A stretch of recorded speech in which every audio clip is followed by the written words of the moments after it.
Good morning, Tom. How are you today? Hey Patrick, yeah, good, thanks. You? Yes, not too bad, thanks. It seems like ages since we've spoken to each other. I know. We've gone a little bit longer than a month this time. What with your travelling and my travelling and back and forth, and I'm actually in the Modality Systems office today rather than at home. So, but Teams, so we can record anywhere, I guess. Absolutely. Oh, well, while we're on Modality, there was some breaking news. As Modality Systems, your company, was acquired by GCI. Yeah, interesting time. So we were previously a wholly owned subsidiary company called PGI, which are a big conferencing provider, but now we've been spun out of that company and into GCI. GCI are more Microsoft focused and 365 focused, so it's quite a good home for us. And they were looking for another company that was really focused on the cloud 365 and particularly collaboration. They have a lot of collaboration business. We have a lot of collaboration business. So yeah, so far so good. It's a lot of kind of joint customers and joint opportunities, which is nice. Oh, cool. Well, that makes a lot of sense then in terms of synergies. And I think since the last time I spoke to you, you were at Comms VNEXT at the start of June. Yeah. Seems like a while ago now. It wasn't that long ago, but yes, that was a really great event. So run by 4 MVPs in the US, entirely community driven, really great sponsors that support it, and it was just a full 2 days on Teams and Skype for Business and Microsoft UC. Great. What were your particular? No doubt you'll have been doing a couple of panels or hosting. What were your particular topics? Yeah. I did a session specifically on Teams Voice, so 75 minutes on using Teams as a PBX and the experience we've had migrating people off legacy PBX and off Skype and onto Teams. It was a good turnout, like lots of people. We did a bit of a hands up in the session. Lots of people are now taking the step of using Teams as their legit PBX, having IP phones. A couple of hands up went up with over 1,000 seats on Teams as a PBX, so that was good to see. Yeah, and we both know that there's a lot of interest in the voice integration within Teams. So if anybody does have any questions, I was going to say send them to us. Send them to us, and I'll relay them to you, or to you directly on social, because I've no doubt there's loads of people with questions out there. Yeah. There's a couple of news items actually we'll get to today that really influence service providers and partners who are doing Teams Voice as well. Okay, well, yeah. In that sense, let's get on with the news. So, top on the running order, and something we've spoken about before, Microsoft Kaizala, which is one of the messaging applications. I don't know if you want to give a quick overview on that. Will be replaced by Microsoft Teams. It's something we've sort of thought about before. Yeah, it's an interesting one. So Kaizala, I mean, it's not the best description, but think of it as a WhatsApp clone. I mean, it does so much more. It has application integration. It's on Microsoft's cloud, so it's a bit more data secure potentially, and it scales to thousands and tens of thousands of hundreds of thousands of people in groups. So it's more than WhatsApp, but as an experience, it's phone number based identity messaging mobile first app, and it came out of Microsoft India. But it's kind of popped really well in mobile first and developing countries, but also in things like first line worker and retail where they just use mobile. But it was a bit interesting because Teams holds a similar space for Microsoft. It has a mobile client that's really strong. It does messaging and it does application integration. So now in April, we kind of got a warning shot of like Microsoft are bringing Kaizala and Teams together, but not much detail on what that meant. So it was sort of vague, like, is it federation? Do both continue to exist? Now we've had a more clear message from Microsoft that what they're actually doing is bringing the Kaizala unique capabilities into Teams as a platform, and allowing that experience of having non-AD based identities for users and some of the cleverer application integrations that Kaizala does into Teams. And the broad plan is that over the kind of next 12 to 18 months, Teams for all Office 365 users will be the messaging platform, and Kaizala will no longer be the answer for Office 365 users who want mobile first messaging. Got you. Okay, so as you said, my question was going to be when. So at some point over the next sort of 24 months, we're gonna see it gradually phased. Yeah, it's a non-trivial engineering task. I mean, Kaizala is based on like the WhatsApp scenario. If you've got a phone number, you've got an identity, and you're good to go. Teams is based on the Office 365 identity model of you having an Azure AD account. So I think it's bringing those two concepts together. Long term, we should have a much stronger model because we'll have the best of both in one product. But it's going to take an engineering while to jump between those two.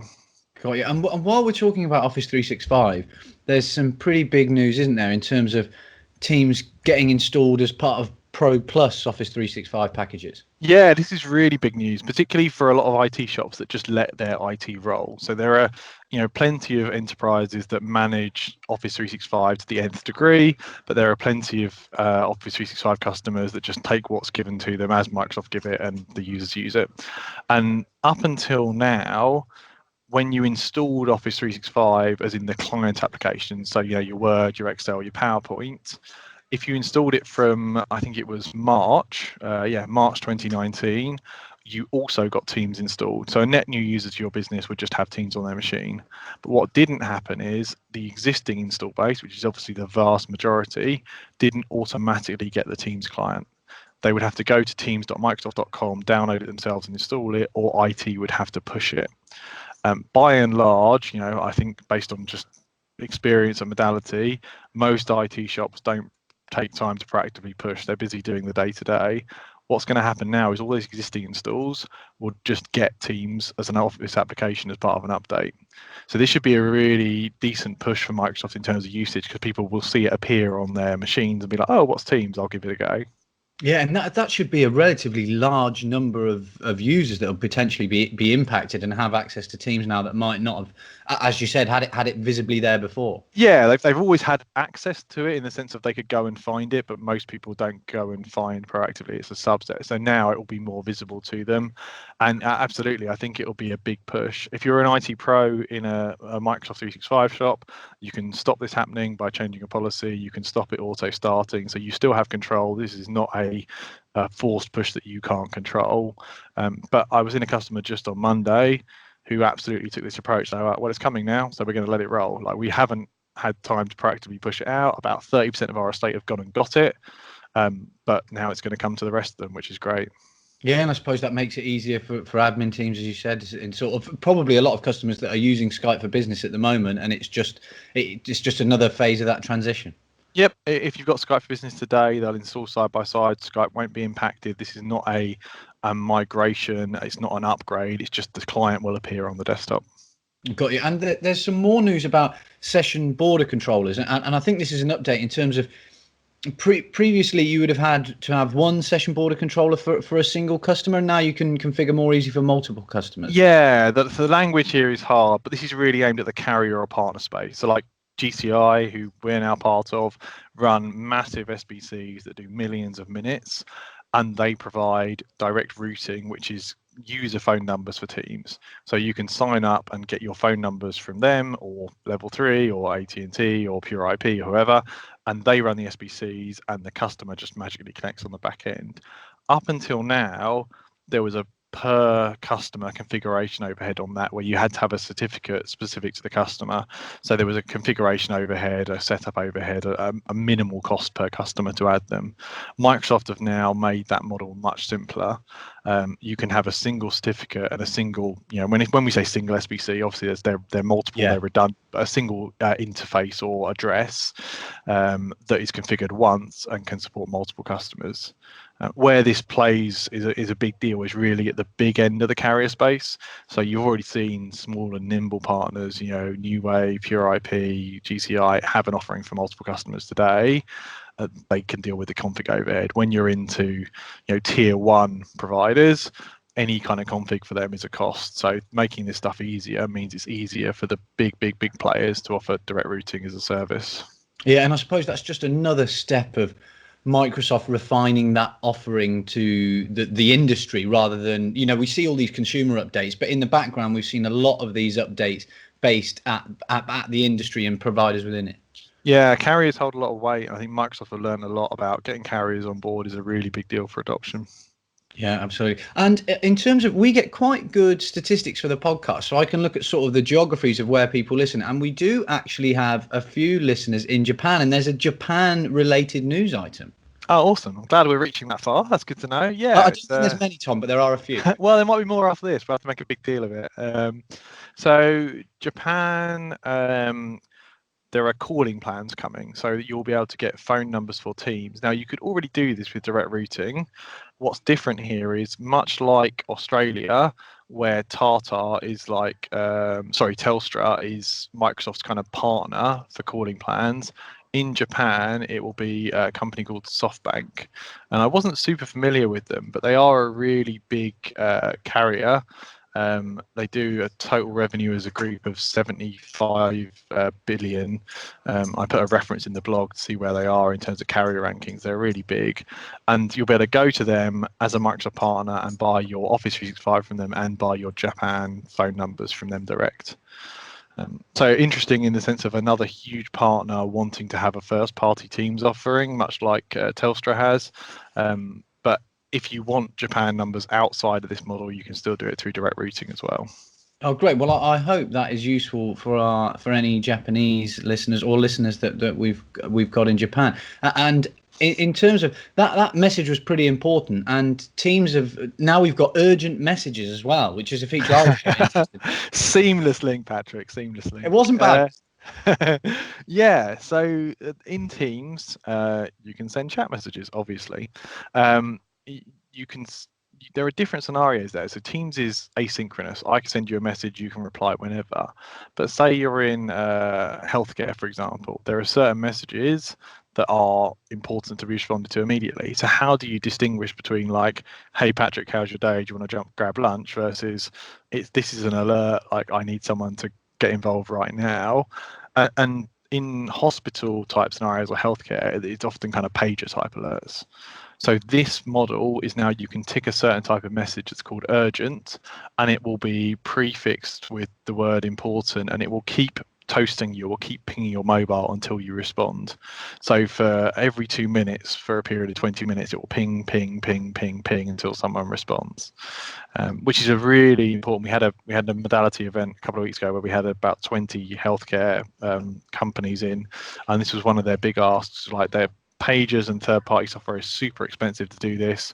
We already have Teams, but we need some way to make it obvious that the doctor is needed urgently, basically.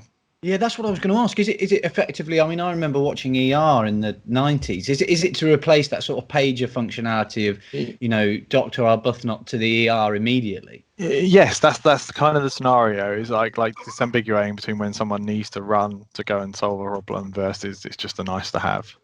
Okay. Oh, that would be quite interesting. I wonder if I ever get sent any urgent messages. I might just send all my messages to you, Tom, as urgent. Yeah, I mean, interestingly, this is the risk with adding a feature like this, isn't it? It's like misuse. So tenant admins can turn it on and off as they see fit, and also it's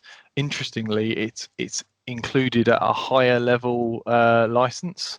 So it's not included in the base license, it's only included in the higher level licenses, so it's considered like a business requirement basically. Very interesting. In terms of we've got a couple of final bits of news that you flagged up to me. The cloud application security program, what's that? Yeah, this didn't get a ton of press, but I think it's a huge deal. So working with customers hands-on, one of the things that they love about Teams and worry about Teams in equal measure is that you can add third-party apps. So you can add Jira, you can add Trello, you can add Salesforce. Fantastic for users, but you've got to remember your data is in those respective platforms. So when you add Trello, you're just adding a window through to Trello. And the question for IT is, does Trello meet our InfoSec, security, GDPR, discovery, compliance requirements? And there are so many app integrations, it's almost an insurmountable task for IT to vet all of those. What Microsoft are doing is bringing their cloud kind of security broker program, which essentially is like a certification program to say, how do those providers act in terms of your data, in terms of are they HIPAA compliant, are they ISO, are they GDPR, do they have discovery, all the things that you would care about, bringing all that information to a central database and a central tool and letting IT flip application access on or off, and even discover if those applications are being used or not being used based on the user experience. So it gives IT a really good way to let the right applications into the environment and get the productivity, but ensure that users aren't just putting data in any old platform. So it's just effectively providing some more detail on how these apps work logistically and what the processes are there. Yeah, exactly. Yeah, like all that data was probably available on the Trello website and probably available on the Jira website and probably available on Salesforce. But that an IT pro in the shop has to go and find all that, rationalize it, see if the terminology is the same. What Microsoft are trying to do is bring you a single pane of glass to go, well, we want all our data to be held in German borders. So are they compliant for that? No, they're out. Like, very simple.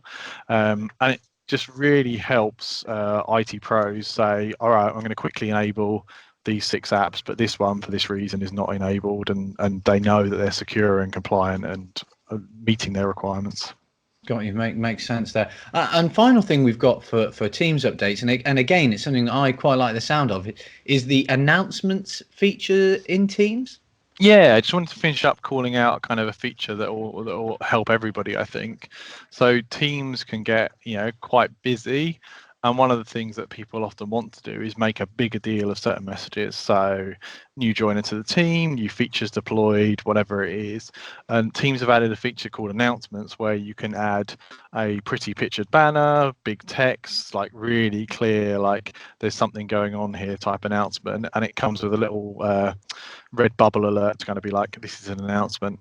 So nice little day-to-day feature that customers have asked for is, well, here you go. Now you can say, when the new joiner comes, here's a really pretty, like, welcome to the team, Sally's a new person, da da da. So this is effectively the equivalent of, in an open plan office, of standing up and saying, "Everybody, listen to it." It's that equivalent in a Yes, and anything that pulls that into Teams and out of all staff emails gets 2 thumbs up from me. Yeah, no, absolutely, couldn't agree more there. Yeah, send to all used to be a bane of my previous office. Well, I think that's pretty much it in terms of the feature updates and news. I don't think we've got a massive amount of events coming up, but there is Microsoft Inspire coming up. Yeah, Inspire's July 14th. So that's a really big deal for Microsoft partners. It's where Microsoft get together and give you kind of awards for what you've done so far and G you up on what's the next financial year and what's their priorities and working together and all that kind of stuff. So I'm not there at this one. My bosses and a few people from Modality sales side are. It's more of a commercial thing, but lots of people will be there in the community getting the latest from Microsoft on what the coming financial year is. So July is the start of Microsoft's financial year, and what you'll see is over July is lots of messaging will come out on what the focus is for Microsoft, what the priorities are, what they're trying to drive. So you get lots of insight into where their mind is, both kind of technically and commercially, for what they want to do over the coming year.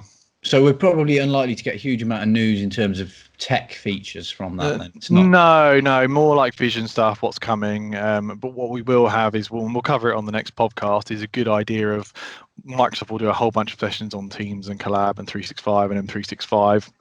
We'll get some takeaways there as like, well, they spent loads of time talking about calling or meeting or security or Azure or whatever. It gives you a good taste of where they see the next year's focus is. Oh, good. Well, that will give us a bit of insight. And Tom, before we finish, we should just briefly mention we got contacted because we have been made part of the world's top 20 Microsoft audio podcast, and we were actually at number 8, which I was pleased with at first, and then I wanted to be in the top 3 or number 1. Did the joy go very quickly? It did a bit, actually, yeah. So, but no, I'm really pleased. So, thank you to the Blogspot, and I'll include the link for the rankings, because no doubt the listeners to this, and as much as I don't want to point them in the direction of the competition, I had a listen to a few of the podcasts, and there's some really good stuff in there. So, I'll include a link, and people can have a listen. But recommend us to a friend and boost us up the rankings, and maybe this time next year we can be number 1. Yeah, we've been really pleased with the growth figures on the podcast. We were talking about it before the show, but like month on month it keeps growing. The YouTube stuff's starting to take as well, but we'd love more feedback from the listeners, like what's the good things, what's the bad things, what do you want to hear more of, what do you want to hear less of. We're going to be very adaptable, so anybody that's got feedback, LinkedIn, Twitter, me and Patrick, happy to listen. Yeah, absolutely. And that is a really good point, Tom. Yeah, more interaction would be great. Any questions, obviously, they go to Tom. I'm more than happy to relay that. And as Tom said, anything you want to hear more of, anything you want to hear less of, as long as it's not me, we are all good on that front. But Tom, I have to thank you for that, because you are the integral cog of the Out Loud Microsoft Teams podcast. No, it's a joint effort, mate. It wouldn't happen if you weren't chasing me down and making it happen. So it's definitely a joint effort. Awesome. Well, for this month, Tom, thanks so much, and we'll catch up next month, see what happened at Inspire. Yeah, cheers, Patrick. Talk to you next month. Thanks. Cheers, bud.